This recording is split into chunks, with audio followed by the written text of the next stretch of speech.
Bonjour à toutes et à tous et bienvenue sur NTD L'Actu, votre point sur l'info de ce jeudi 8 février.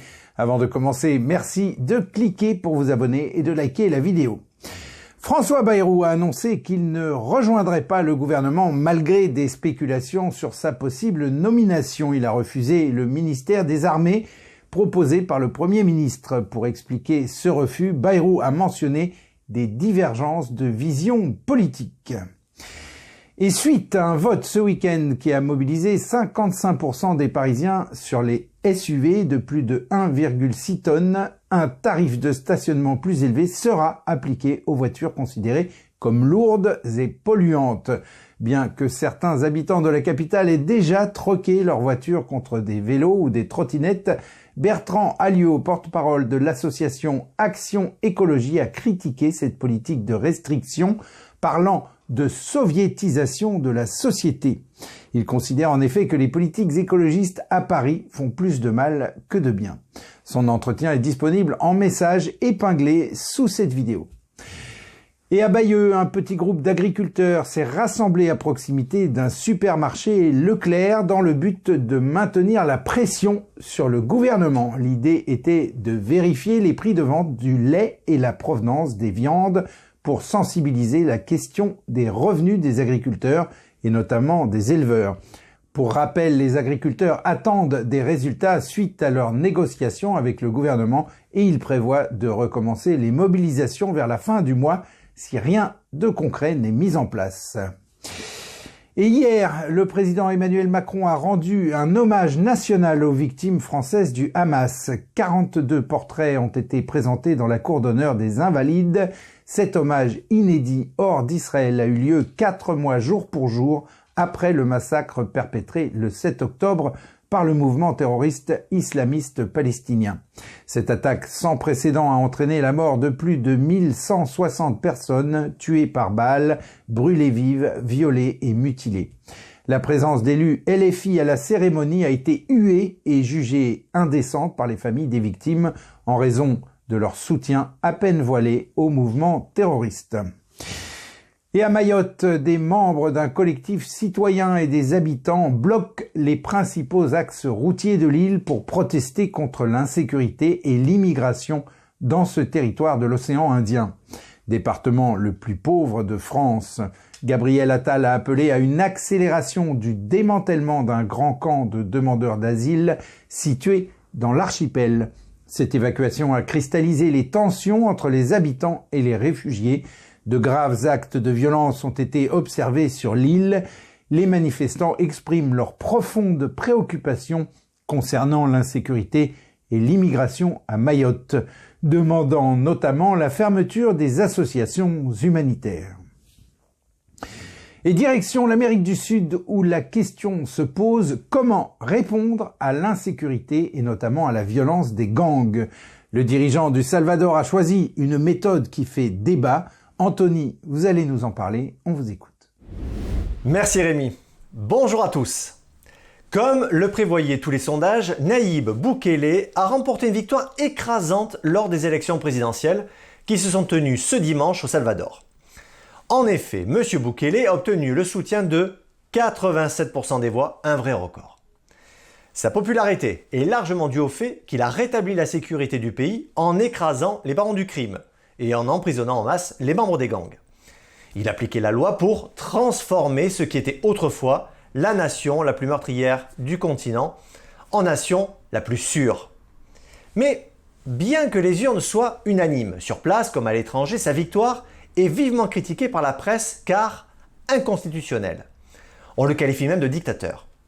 Aussi, son parti, Nuevas Ideas, devrait remporter la quasi-totalité des 60 sièges de l'organe législatif, conférant ainsi encore plus de pouvoir à M. Bukele. Voici les détails de cette victoire historique. Une majorité de Salvadoriens ont célébré la victoire électorale du président Nayib Bukele. Le président a déclaré dimanche sur les réseaux sociaux qu'il avait remporté sa réélection avec plus de 85% des voix et qu'il avait emporté la quasi-totalité du Congrès. L'Institut de sondage Gallup a publié un sondage à la sortie des bureaux de vote dans le même sens, qui lui donnait 87% des voix. Peu avant la fermeture des bureaux de vote, lors d'une conférence de presse, le président a fait l'éloge de sa guerre contre les gangs, qui a permis de réduire le nombre de meurtres dans ce pays d'Amérique centrale à un minimum historique. Le Salvador avait des métastases, mais nous l'avons opéré. Nous avons fait une chimiothérapie, nous avons fait une radiothérapie et nous allons en sortir sains, sans le cancer des gangs. Bukele, 42 ans, jouit d'une cote de popularité écrasante de 90%. Aucun opposant ne menaçait son second mandat. Des magistrats renouvelés par le Congrès pro-gouvernemental ont interprété la Constitution en sa faveur, et malgré l'interdiction de sa réélection, ils ont estimé que rien ne l'empêchait de se présenter à nouveau. Les analystes et les opposants considèrent que cette décision est anticonstitutionnelle. Nous ne remplaçons pas la démocratie parce que le Salvador n'a jamais eu de démocratie. C'est la première fois dans l'histoire du Salvador qu'il y a une démocratie. Et ce n'est pas moi qui le dis, c'est le peuple qui le dit. Parce que la définition de la démocratie, la vraie, pas celle inventée par les élites, c'est démos et kratos, le pouvoir par le peuple. Dans le cadre de sa stratégie de sécurité, Bukele a imposé l'état d'urgence qui a entraîné la détention de près de 76 000 personnes.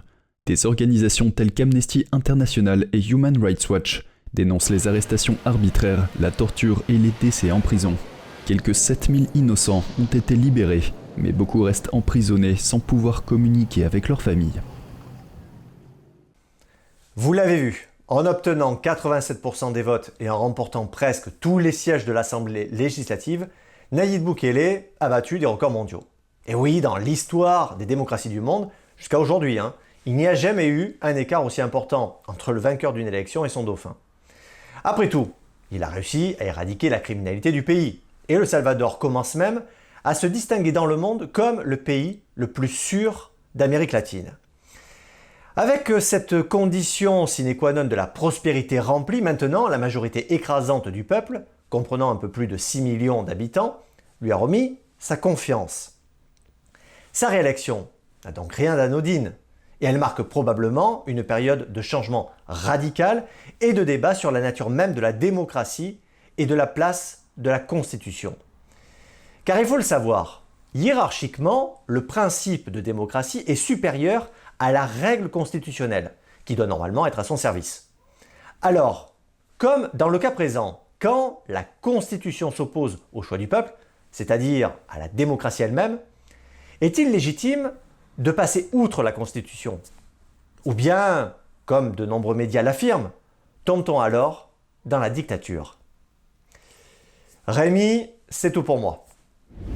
Merci Anthony. Et un haut commandant des brigades du Hezbollah a été tué dans un véhicule par une frappe américaine à Bagdad. Cette action fait suite aux accusations de Washington contre le commandant impliqué dans la planification d'attaques visant les soldats américains au Moyen-Orient. La frappe survient peu après des bombardements américains en Irak et en Syrie et s'inscrit dans la volonté déclarée de Washington de poursuivre ses représailles contre les groupes armés pro-Iran.